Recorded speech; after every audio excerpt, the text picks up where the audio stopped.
नमस्कार, बहुत स्वागत है आप सभी का। मैं हूं आपके साथ मनु तेवतिया। कहीं आगजनी, कहीं गोलियां चली, कहीं पथराव और पूरे नेपाल में बहुत बड़ा बवाल हो गया। तो जो विवाद सोशल मीडिया को लेकर शुरू हुआ था, उसने कल जो रूप लिया वो बड़े विद्रोह में तब्दील हो चुका है। वो विद्रोह जिसने पूरे नेपाल को हिलाकर रख दिया है। लाखों जेन जी कल नेपाल की सड़कों पर उतरे और सोशल मीडिया पर बैन लगाने के सरकार के फैसले के खिलाफ एक बड़ा आंदोलन छेड़ दिया। जो बवाल इतना है बढ़ गया है कि सीधा प्रदर्शनकारी और पुलिसकर्मी भिड़ गए, जिसमें पुलिस को काबू करने के लिए पहले आंसू गैस चलानी पड़ी, फिर लाठीचार्ज किया गया और फिर गोलियां तक चलाई गई।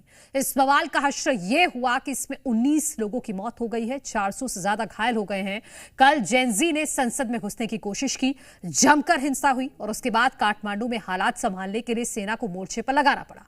नेपाल में ये हालात हुए जब 3 सितंबर को सरकार ने सोशल मीडिया साइट्स पर बैन लगा दिया, लेकिन इस हिंसा के बाद कल ये बैन हटा भी दिया गया। लेकिन उसके बावजूद भी आज भी जेनजी के जो क्रांतिकारी हैं वो संसद भवन तक पहुंच गए हैं। नेपाल में हालात कुल मिलाकर बेकाबू हो चुके हैं, आउट ऑफ कंट्रोल हो चुके हैं। विरोध प्रदर्शनों ने हिंसक रूप ले लिया है और ये श्रीलंका, बांग्लादेश और नेपाल की तस्वीरें हम आपको दिखा रहे हैं। ये श्रीलंका में 13 जुलाई 2022 की तस्वीरें हैं, जब गोटबाया राजपक्षे ने देश छोड़ दिया था। ये हाल ही की तस्वीरें हैं, याद भी होगा आपको। बांग्लादेश में 5 अगस्त 2024 पिछले साल की तस्वीरें, शेख हसीना को इस्तीफा देना पड़ा था। 9 सितंबर 2025 की ये तस्वीरें। और इसके बाद अब सवाल यही उठ रहा है कि क्या पीएम ओली इस्तीफा देंगे। हालांकि 6 बजे सर्वदलीय बैठक बुलाई गई है, लेकिन खबर यह भी आ रही है कि पीएम ओली देश छोड़कर जा सकते हैं, थाईलैंड, चीन या फिर वो दुबई में शरण ले सकते हैं। फिलहाल आपको बता दें कि राजधानी काठमांडू समेत कई इलाकों में आगजनी, तोड़फोड़, पथराव की अलग अलग घटनाएं सामने आ रही हैं। राष्ट्रपति रामचंद्र पेडोल के निजी आवास पर भी प्रदर्शनकारियों ने कब्जा कर लिया है, तोड़फोड़ की है और यहां तक कि आग के हवाले कर दिया है।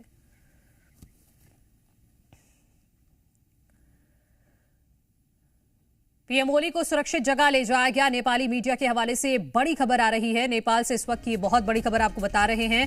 पीएम ओली को सुरक्षित जगह पर ले जाया गया है क्योंकि जो प्रदर्शनकारी हैं वो इस वक्त भड़के हुए हैं। राष्ट्रपति के निजी आवास पर भी प्रदर्शनकारियों ने कब्जा कर लिया है, तोड़फोड़ की है और यहां तक कि आग लगा दी है। इससे पहले प्रधानमंत्री केपी शर्मा ओली की पार्टी के जो नेता हैं रघुवीर महासेठ, और ये कुछ एक्सक्लूसिव फुटेजेस आ रही हैं जो हम आपको दिखा रहे हैं। ये संभवतः इसी विमान के जरिए हो सकता है कि पीएम ओली को सुरक्षित स्थान पर ले जाया जा रहा हो। अभी इसकी पुष्टि होना बाकी है, वो जानकारी भी हम आपको देंगे। लेकिन फिलहाल आपको बता दें कि नेपाल के 30 शहरों में इस वक्त कर्फ्यू लगाया गया है। उसके बावजूद भी प्रदर्शनकारी सड़कों पर हैं और न सिर्फ पक्ष के मंत्री और नेताओं के घर पर तोड़फोड़ की गई है, आगजनी की गई है, बल्कि विपक्ष के नेताओं के घरों में भी आगजनी की गई है। नेपाली कांग्रेस महासचिव विश्व प्रकाश शर्मा के घर में आग लगा दी गई। इससे पहले प्रदर्शनकारियों ने काठमांडू कांग्रेस महासचिव गगन कुमार थापा के डर और बनेश्वर हाई स्थित पूर्व उपराष्ट्रपति बिमलेंद्र निधि के घर में भी आग लगा दी गई। राष्ट्रपति आवास के बाहर गोलीबारी की गई, जिसके बाद वहां पर सुरक्षाकर्मी भाग खड़े हुए। यानी कि एक तरह से कहीं कहीं पर तो पुलिस ने भी सरेंडर कर दिया है इन जेनजी प्रदर्शनकारियों के सामने। काठमांडू में जगह जगह से इस वक्त फायरिंग की आवाजें आ रही हैं और इस बीच ये भी खबर है कि सिंह दरबार में भी प्रदर्शनकारी घुस चुके हैं। सिंह दरबार में नेपाल के सारे मंत्रियों के दफ्तर हैं, ये भी आपको बता दें। 4 से 5 मंत्री पहले ही इस्तीफा दे चुके हैं। यानी कि कुल मिलाकर बात अब सरकार पर आ गई है। सरकार गिर सकती है, ये तय माना जा रहा है। और इसी बीच ये भी खबर है कि पीएम ओली को सुरक्षित जगह पर ले जाया जा सकता है।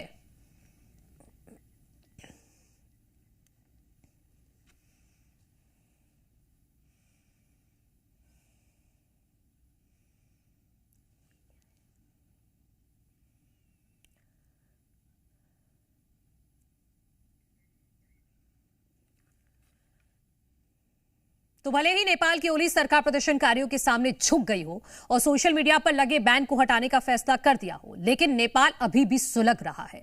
कल प्रदर्शनकारियों की मौत के बाद आज ओली के इस्तीफे पर प्रदर्शनकारी अड़े हुए हैं और अब ये आंदोलन सिर्फ काठमांडू तक सीमित नहीं है, बल्कि पूरे नेपाल में फैल चुका है। सड़कों पर सेना उतरी हुई है, लगातार फ्लैग मार्च हो रहा है। वहीं प्रदर्शनकारियों का गुस्सा आज भी देखने को मिल रहा है। काठमांडू में बना संचार मंत्री के घर तक प्रदर्शनकारी पहुंच गए और उनके घर को आग के हवाले कर दिया। इसके अलावा हालातों को देखते हुए काठमांडू में अनिश्चितकालीन के लिए कर्फ्यू लगा दिया गया है। ललितपुर में भी कर्फ्यू लगा है और हालात खराब हैं। सरकार ने हालातों को देखते हुए प्रदर्शनकारियों को शूट एट साइट यानी कि गोली मारने के आदेश दिए हैं। उसके बावजूद भी अभी फिलहाल नेपाल में जो हालात हैं वो आउट ऑफ कंट्रोल हो चुके हैं। प्रदर्शनकारियों ने कई मंत्री, कई नेताओं के घरों को आग के हवाले कर दिया है, तोड़फोड़ की है और यहां तक कि राष्ट्रपति के निजी आवास पर भी प्रदर्शनकारियों ने अब कब्जा कर लिया है। ओली सरकार गिर सकती है क्योंकि 5 मंत्री पहले ही इस्तीफा दे चुके हैं। तो बड़ा सवाल अब यही है, क्या बांग्लादेश की तरह अब नेपाल में भी तख्ता पलट होने वाला है? और इससे भी बड़ा सवाल यह है कि क्या ये जो आंदोलन हो रहा है, ये जो बवाल हो रहा है नेपाल में, क्या सिर्फ और सिर्फ ये सोशल मीडिया पर बैन करने की वजह से हो रहा है या इसके पीछे कोई और वजह है? क्योंकि भ्रष्टाचार के आरोप भी ओली सरकार पर लगते रहे हैं। ये कुछ और तस्वीरें हम आपको दिखा रहे हैं जो आगजनी की तस्वीरें हैं, क्योंकि जो पीएम हैं उनके दफ्तर को भी आग के हवाले किया गया, वहां भी आगजनी की खबर आ रही है। हालांकि प्रधानमंत्री की तरफ से सर्वदलीय बैठक शाम को बुलाई गई है, उसके बारे में अभी डिटेल आना बाकी है। फिलहाल कर्फ्यू और सुरक्षा के सख्त इंतजामों के बावजूद भी यहां विरोध प्रदर्शन लगातार हो रहा है और राजनीतिक संकट भी गहराता जा रहा है। नेपाल विद्रोह की ये 5 अलग अलग तस्वीरें हम आपको दिखा रहे हैं। मंत्रियों के घर सेना के हेलीकॉप्टर नजर आ रहे हैं, उनको सुरक्षित जगह पर ले जा रहे हैं। राष्ट्रपति के घर पर भी आगजनी की गई है। यूएमएल सचिव के घर को आग के हवाले कर दिया गया। ये पूर्व पीएम देउवा का घर जला दिया गया इन प्रदर्शनकारियों की तरफ से। गृहमंत्री के घर भी तोड़फोड़ की गई, आगजनी की गई। उसकी ये 5 अलग अलग तस्वीरें हम आपको दिखा रहे हैं। 4 मंत्रियों का इस्तीफा अभी तक हो चुका है। सरकार झुक गई है। सरकार ने जेन जी की जो मांग थी उसको मान लिया है, लेकिन उसके बावजूद भी यहां पर विरोध प्रदर्शन नहीं रुक रहे हैं। कर्फ्यू लगा दिया गया, उसके बाद भी यहां पर प्रदर्शनकारी सड़कों पर दिखाई दिए। सुरक्षा के सख्त इंतजाम हैं, उसके बावजूद भी आज कई मंत्रियों के घरों को आग के हवाले कर दिया गया। और जो काठमांडू हवाई अड्डे पर भी विरोध प्रदर्शन देखने को मिला, 6 अलग अलग तस्वीरें हम आपको दिखा रहे हैं। आज भी प्रदर्शन किया गया, उसकी तस्वीरें काठमांडू में कर्फ्यू के बावजूद भी यहां जेनजी प्रदर्शनकारी सड़कों पर उतर आए। इसी बीच कल देर शाम को ही गृहमंत्री ने इस्तीफा दे दिया था। 19 लोगों की मौत अभी तक हो चुकी है, 400 से ज्यादा घायल हैं। सोशल मीडिया पर बैन लगाने से पूरा बवाल शुरू हुआ और देखते ही देखते आप देखिए कि ये हालात अभी नेपाल में बन गए हैं कि यहां पर तख्ता पलट हो सकता है। बांग्लादेश में जो कुछ हुआ वैसा ही कुछ यहां पर होता हुआ दिखाई दे रहा है। उसी की 6 अलग अलग तस्वीरें हम आपको दिखा रहे हैं। नेपाल में ये सबसे बड़ा विद्रोह और उसकी गवाही की ये 6 तस्वीरें हम आपको दिखा रहे हैं। नेपाल सरकार वर्सेस जेनजी ये प्रदर्शन हो चला है और अभी भी जो हालात हैं वो पूरी तरह से बेकाबू हैं।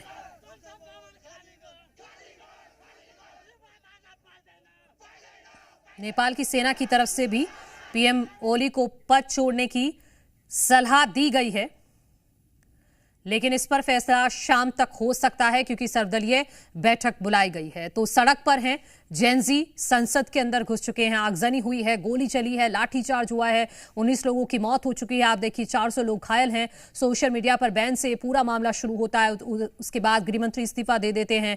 काठमांडू में कर्फ्यू भी लगाया जाता है, लेकिन उसके बावजूद भी जो जेनजी प्रदर्शनकारी हैं वो नहीं मानते। आज भी प्रदर्शन किया गया, गोली तक चलाई गई है, आगजनी हुई है, संसद तक आज पहुंच गए। सड़क पर कुल मिलाकर जेनजी दिखाई दे रहे हैं। खूब इंतजाम किए गए हैं, सुरक्षा के भी सेना की तरफ से मोर्चा संभाला गया है, लेकिन उसके बावजूद भी इन प्रदर्शनकारियों को कंट्रोल करने में नेपाल पुलिस और सेना नाकाम ही दिख रही हैं। कुछ और तस्वीरें, 25 गवाही आपको दिखा रहे हैं 25 कैमरों से। नेपाल में सबसे बड़े विद्रोह की ये तस्वीरें आप देखिए कि किस तरह से सड़कों पर जेनजी आपको, प्रदर्शनकारी आपको नजर आएंगे। जगह जगह पथराव की तस्वीरें, आगजनी की तस्वीरें, लगातार फायरिंग की आवाजें सुनाई दे रही हैं। सेना ने मोर्चा जरूर संभाला हुआ है, लेकिन उसके बावजूद भी यहां पर स्थिति आउट ऑफ कंट्रोल ही नजर आ रही है। मंत्री नेताओं के घरों को इन प्रदर्शनकारियों की तरफ से निशाना बनाया गया। राष्ट्रपति के निजी आवास पर भी पूरी तरह से कब्जा कर लिया गया है। कई शीर्ष नेताओं के दफ्तरों को और घरों को निशाना बनाया गया। काठमांडू में डालू में पूर्व प्रधानमंत्री झलनाथ खनाल के घर पर आगजनी की गई। भक्तपुर बालकोट में प्रधानमंत्री केपी शर्मा ओली के निजी आवास को प्रदर्शनकारियों ने आग के हवाले कर दिया। झापा में भी इसी तरह की तस्वीरें सामने आई। पीएम ओली के घर आगजनी की नई तस्वीर सामने आई है। ओली के निजी आवास के घर की तस्वीर सामने आई है। पीएम ओली के निजी आवास को आग के हवाले कर दिया गया। तो पीएम ओली के घर भी आगजनी की एक नई तस्वीर सामने आई है। यहां पर भक्तपुर बालकोट में प्रधानमंत्री केपी शर्मा ओली का निजी आवास है, जिसको प्रदर्शनकारियों ने आग के हवाले कर दिया है। तो कितने हालात बेकाबू हो चुके हैं, यह आप इस तस्वीर से अंदाजा लगा सकते हैं कि जिस प्रधानमंत्री केपी ओली के इशारे पर पूरे नेपाल की सत्ता चलती थी, आज उस प्रधानमंत्री केपी शर्मा ओली के निजी आवास को प्रदर्शनकारियों ने आग के हवाले कर दिया है। और आप देखिए, यहां खूब नारेबाजी की जा रही है। कोई सुरक्षा बल यहां पर आपको नजर नहीं आएगा, क्योंकि कई जगह तो सुरक्षा बलों ने ही सरेंडर कर दिया है, क्योंकि ये जेन जी प्रदर्शनकारी इतने ज्यादा उग्र हो चुके हैं कि ये पुलिस वालों पर भी हमला कर रहे हैं, सेना के जवानों पर भी अटैक कर रहे हैं, वो भी जगह जगह बचते नजर आ रहे हैं। ये तस्वीर आप देखिए कि जेनजी का गुस्सा। और अब सवाल यही है कि आखिर ओली का क्या होगा। शाम को बैठक बुलाने की खबर जरूर आ रही है। क्या तख्ता पलट होगा? क्या नेपाल छोड़कर भाग जाएंगे पीएम ओली? ये कुछ और तस्वीरें, ये मंत्री हैं जो भाग रहे हैं, जो आप तस्वीरों में देख रहे हैं। तभी देखिए कि एक शख्स आता है और पहले लात मारता है और उसके बाद दूसरा शख्स जाकर उन्हें आगे पकड़ लेता है, फिर उनके साथ यहां पर मारपीट की जाती है। तो इसी तरह की अलग अलग तस्वीरें सामने आ रही हैं नेपाल से।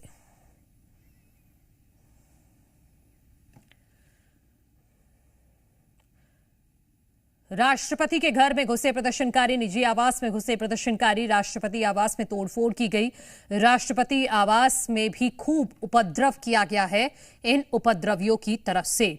तस्वीरें हम आपको दिखा रहे हैं। यहां राष्ट्रपति के आवास पर भी कब्जा कर लिया गया इन प्रदर्शनकारियों की तरफ से। राष्ट्रपति रामचंद्र पौडेल के निजी आवास पर प्रदर्शनकारियों ने कब्जा किया, तोड़फोड़ की और उसको आग के हवाले कर दिया। उसकी तस्वीरें हम आपको दिखा रहे हैं। लेकिन बड़ा सवाल अभी भी यही है कि ये नेपाल जो आज सुलग रहा है, आखिर इसके पीछे मुख्य वजह क्या है? क्या सिर्फ और सिर्फ सोशल मीडिया पर बैन लगाने की वजह से ही ये जेनजी प्रदर्शनकारी इतने उग्र हो गए कि यहां पर समझिए कि आप तख्ता पलट की नौबत आ गई है? आखिर कौन है वो ऐसी बाहरी शक्तियां जो इनको इस तरह से सपोर्ट कर रही हैं? 4 अलग अलग तस्वीरें, प्रदर्शन की तस्वीरें, आगजनी की तस्वीरें, पथराव की तस्वीरें और आंसू गैस के इस तरह से आंसू गैस के गोले दागे जा रहे हैं सेना की तरफ से और पुलिस की तरफ से। लेकिन इनका कोई फायदा होता दिखाई नहीं दे रहा है, क्योंकि जितने ज्यादा इंतजाम किए जा रहे हैं उतने ही तेजी के साथ ये जेनजी प्रदर्शनकारी आगे बढ़ते हुए नजर आ रहे हैं। यही वजह है कि कल से जो शुरू हुआ था प्रदर्शन, आज और भी उग्र होता हुआ नजर आ रहा है। विरोध के सुर आज और भी तेजी से उठ रहे हैं।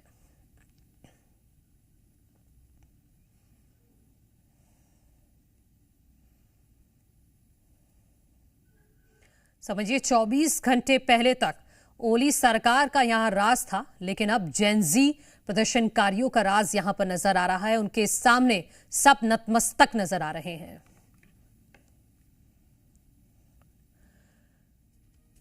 नेपाल में मंत्रियों के घर पर हमले, दंगाइयों ने गृहमंत्री का घर फूंक दिया। गृहमंत्री के घर तोड़फोड़ की गई, आगजनी की गई। तो गृहमंत्री पहले ही इस्तीफा दे चुके हैं और अब पीएम ओली के इस्तीफे की मांग की जा रही है सभी प्रदर्शनकारियों की तरफ से। और इससे पहले आप देखिए कि यहां पर गृहमंत्री के घर में भी ये प्रदर्शनकारी घुस गए, तोड़फोड़ की गई, आगजनी की गई और दंगाइयों ने गृहमंत्री का घर भी फूंक डाला है। राष्ट्रपति आवास के बाहर गोलीबारी की गई, उस निजी आवास पर भी कब्जा कर लिया गया। तो इसी तरह की तस्वीरें अलग अलग जगहों से सामने आ रही हैं और इसी बीच 4 मंत्रियों ने इस्तीफा दे दिया है और अब प्रदर्शनकारियों की तरफ से पीएम ओली के इस्तीफे की मांग की जा रही है। और नेपाल से इस वक्त की बड़ी खबर है, नेपाल के पीएम ने दिया इस्तीफा। ये इस वक्त की बड़ी खबर हम आपको बता रहे हैं। नेपाल के पीएम ओली ने इस्तीफा दे दिया है और इसी बात के कयास लगाए जा रहे थे। प्रधानमंत्री केपी शर्मा ओली ने इस्तीफा दे दिया है। नेपाल से ये इस वक्त की बड़ी खबर हम आपको बता रहे हैं। हालांकि सर्वदलीय बैठक जरूर बुलाई थी, लेकिन उससे पहले ही ये बड़ी खबर आई है कि नेपाल के प्रधानमंत्री केपी शर्मा ओली ने इस्तीफा दे दिया है और उनके साथ साथ पूरी कैबिनेट ने इस्तीफा दे दिया है। 4 मंत्री पहले ही इस्तीफा दे चुके हैं। गृह मंत्री, कृषि मंत्री, स्वास्थ्य मंत्री पहले ही इस्तीफा दे चुके हैं और अब ये खबर आ रही है कि प्रधानमंत्री केपी शर्मा ओली ने भी इस्तीफा दे दिया है और इसके साथ साथ पूरी कैबिनेट ने इस्तीफा दे दिया है। विपक्ष की तरफ से भी लगातार यही मांग की जा रही थी कि ये जो प्रदर्शन हो रहे हैं उसके लिए पूरी तरह से जिम्मेदार पीएम ओली हैं और इसीलिए उन्हें इस्तीफा दे देना चाहिए। विपक्षी नेताओं की तरफ से भी आरोप लगाए जा रहे थे कि सरकार प्रदर्शनकारी युवाओं की चिंताओं को समझने और उनके समाधान करने में नाकामयाब रही है। उन्होंने प्रदर्शनों के दौरान हुई मौतों को अस्वीकार्य भी बताया था। विपक्ष की तरफ से ये बयान दिया गया था कल और अब इस वक्त की ये बड़ी खबर हम आपको बता रहे हैं। प्रधानमंत्री ओली ने इस्तीफा दे दिया है, उनके साथ साथ पूरी कैबिनेट ने इस्तीफा दे दिया है। ये इस वक्त की बड़ी अपडेट जी मध्य प्रदेश छत्तीसगढ़ आपको बता रहा है। हालांकि ये खबर आ रही थी कि वो शाम को अभी सर्वदलीय बैठक बुलाएंगे, लेकिन इसी बीच ये बड़ी खबर अब आ गई है। नेपाल के प्रधानमंत्री केपी शर्मा ओली ने इस्तीफा दे दिया है, अपना पद त्याग दिया है। लेकिन बड़ा सवाल है कि क्या वो नेपाल में ही रहेंगे या किसी दूसरे देश में जाकर शरण लेंगे, क्योंकि सूत्रों के हवाले से सुबह ये जानकारी आ रही थी कि केपी शर्मा ओली चीन, थाईलैंड या फिर दुबई जा सकते हैं। और इसी बीच ये बड़ी खबर आ गई है कि नेपाल के प्रधानमंत्री ओली ने इस्तीफा दे दिया है। प्रदर्शनकारियों ने संसद में भी आग लगा दी है। सेना मोर्चा संभाल रही है, लेकिन फिलहाल जो हालात हैं वो बेकाबू ही नजर आ रहे हैं। इस वक्त की ये बड़ी खबर हम आपको बता रहे हैं। नेपाल में लगातार बिगड़ रहे हालात के बीच में ये इस वक्त की सबसे बड़ी अपडेट है। नेपाल के पीएम केपी शर्मा ओली ने अपना इस्तीफा दे दिया है और उनके साथ साथ पूरी कैबिनेट ने इस्तीफा दिया है। ये इस वक्त की बड़ी खबर जी मध्य प्रदेश छत्तीसगढ़ आपको बता रहा है।